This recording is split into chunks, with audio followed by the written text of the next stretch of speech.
안녕하십니까. 석세스 칼리지 사이먼 박입니다. 오늘은 전 세계 인구 문제에 대해서 말씀을 드리겠습니다. 2022년 11월 15일 기준으로 우리가 살고 있는 지구의 인구가 80억을 돌파했습니다. 80억을 돌파했습니다. 1960년 전 세계 인구가 30억. 제가 베이비 붐 세대니까요. 제가 태어날 쯤 그 언저리입니다. 1975년에 40억, 1995년에 57억, 2010년에 70억, 그래서 12년이 지난 2022년에 80억을 돌파했습니다. 그러니까 2010년에서 2022년까지 12년 만에 10억 인구가 증가된 거죠. 그런데 전 세계 인구가 증가됐는데 박수를 보내면서도 한편으로는 대한민국 상황을 봤을 때 좀 암울하기도 하죠. 인구가 증가하려면 사망한 사람보단 태어난 사람이 많아야 되는데 현재 대한민국의 출산율은 전 세계 최하위 수준입니다. 뭐 하위라는 것은 한국, 뭐 일본, 이 거의 선두를 다투고 있죠. 올림픽 가서 금메달을 딸 정도가 됐으니까요. 반면에 또 하나 우리가 말씀드려야 될 것은 결혼을 하지 않는 사람이 많아서 실질적으로 애를 생산할 수가 없는 시점이 있어서 대한민국은 계속 인구가 줄어드는 국가로 분류되고 있습니다. 제가 본 통계를 보면 2022년 기준으로서 전 세계 인구를 보면 가장 많은 인구를 차지하는 국가가 역시 중국이네요. 14억 5천만 명 정도 되니까 전 세계 인구의 17.88%를 차지하고 있는 국가입니다. 그 다음에 두 번째 국가가 인도라고 되어 있네요. 14억 2천만 정도 되니까 여기도 17.77%. 세 번째가 유나이티드 스테이츠, 미국 3억 3,800 몇 명 되죠. 그다음에 우리가 주목할 국가 중에 아시아의 국가 중에 하나인 인도네시아가 지난 10년 동안 인구가 급속하게 늘어서 2억 7,600만 명에 달합니다. 또 하나 아시아 서남아시아에 있는 국가인 파키스탄이죠. 파키스탄이 인구가 많이 늘어서 2억 3,700만 명. 또 우리하고 좀 멀리 떨어져 있는 국가지만 아프리카의 국가인 나이지리아가 출생률이 전 세계에서 가장 높습니다. 그래서 무려 2억 2천만 명의 인구에 달합니다. 어떤 권위 있는 기관에 예측을 해보면 2100년에 나이지리아가 전 세계에서 중국과 비슷하게 될 가능성이 높다. 그러니까 2100년 정도 되면은 중국이 한 8억 5천만 정도 돼서 줄어서 되는데 나이지리아가 그 정도 되지 않을까 예측을 하는 사람이 있습니다. 지금 현재 출산율을 보면 그 예측이 가능한 것 같아요. 지금 나이지리아가 6명 정도 나니까요. per woman이니까요. 반면에 중국은 지금 한 명 정도 나오고 있습니다. 한 명 미만 정도 되고 있어요. 그러니까 나이지리아가 인구가 많이 늘어날 수 있죠. 그 다음에 브라질, 방글라데시, 러시아 뭐 이런 순서입니다. 거기에 이제 한국은 현재 5,180만 명으로 해서 전 세계 29위를 차지하고 있습니다.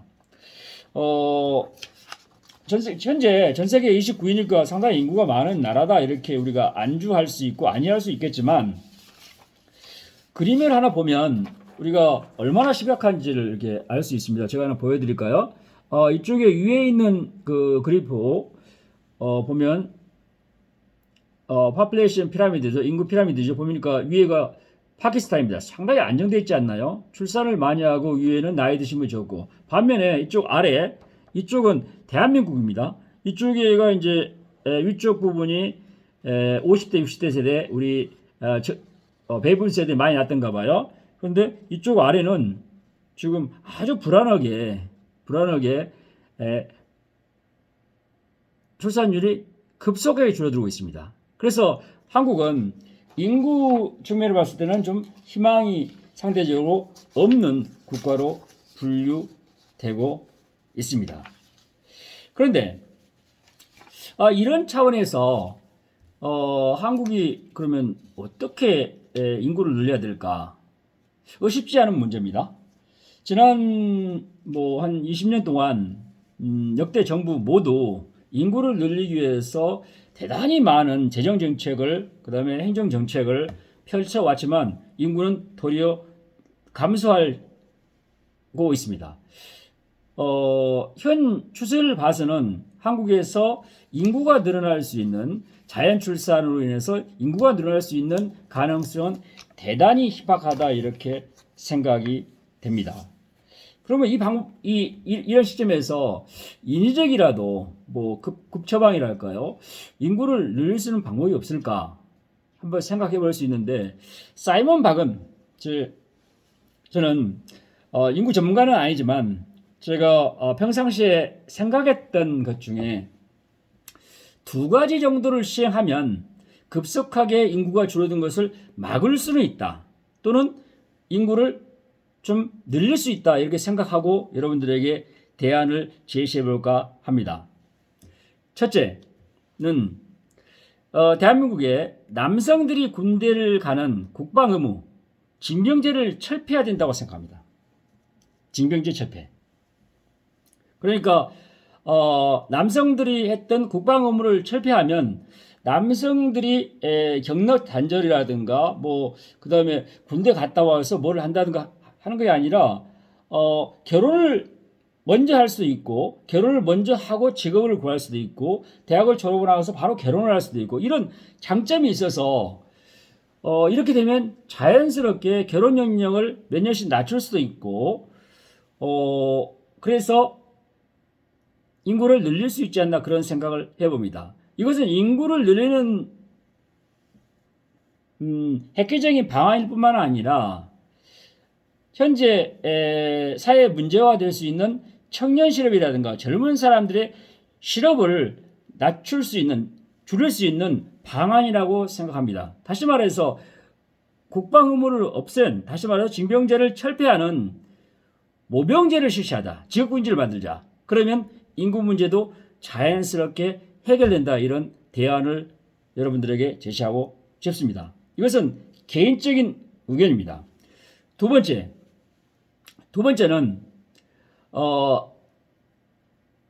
결혼하고 자연 출산으로 해서 인구를 늘릴 수 있는 한계성이 있기 때문에 다른 방안으로서 이민 제도를 지금보다 훨씬 유연하게 적극적으로 전향적으로 채택해야 된다고 생각합니다. 그에 앞서서 그걸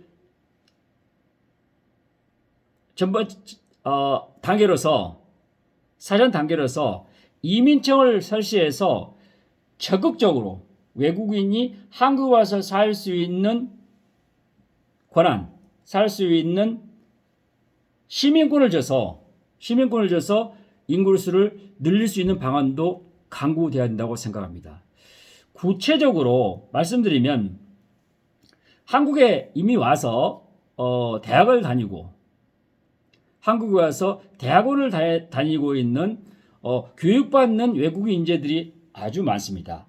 이 사람들을 가능하면 적극적으로 한국인의 시민권을 줘서 포용해서 늘리는 방법이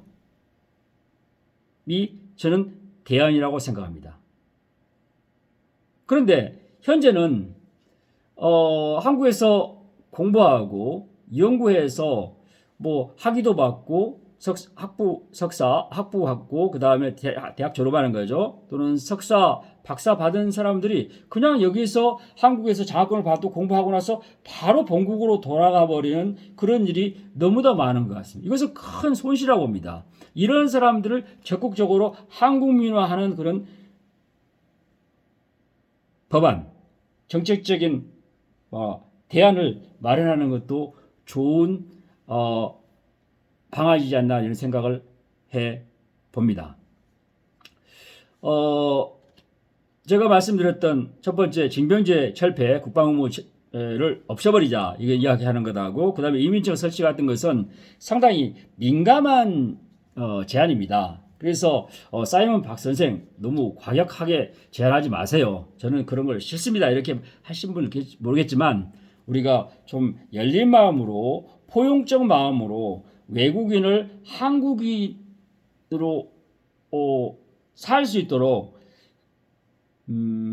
정책적인 배려, 그 다음에 전 국민의 외국인을 받아들이는 사랑하는 마음, 포용적인 자세가 필요한 시점이라고 생각합니다.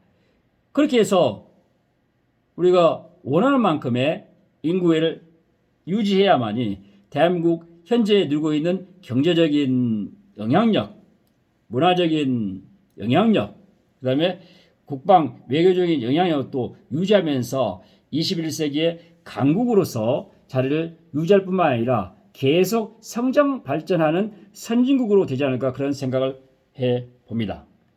여러분, 제가 본 유튜브를 오늘 만들게 된 계기는 어제 2022년 11월 15일 유엔에서 발표했던 자료에 근거해서 80억의 을 돌파한 전 세계 인구도 있지만 본 수업을 제 대학에서 수업을 듣고 있는 관광기업 창업론 수업을 듣고 있는 장수현 학생이 저에게 카톡을 보냈어요. 교수님, 전 세계 인구가 80억에 달했는데 교수님 좀 간단하게 유튜브로 하나 만들어서 좋겠습니다. 요청이 들어와서 그 요청을 받아들여서 제가 본 유튜브를 만들었음을 여러분들에게 밝혀드립니다. 여러분, 감사합니다. 그리고 제가 제안했던 두 가지 제안이 좀 과격했다 하더라도, 전향적이라 하더라도 여러분들이 열린 마음으로 아량을 가지고 저를 이해해 줬으면 하는 바람을 가지고 합니다. 여러분, 사랑합니다.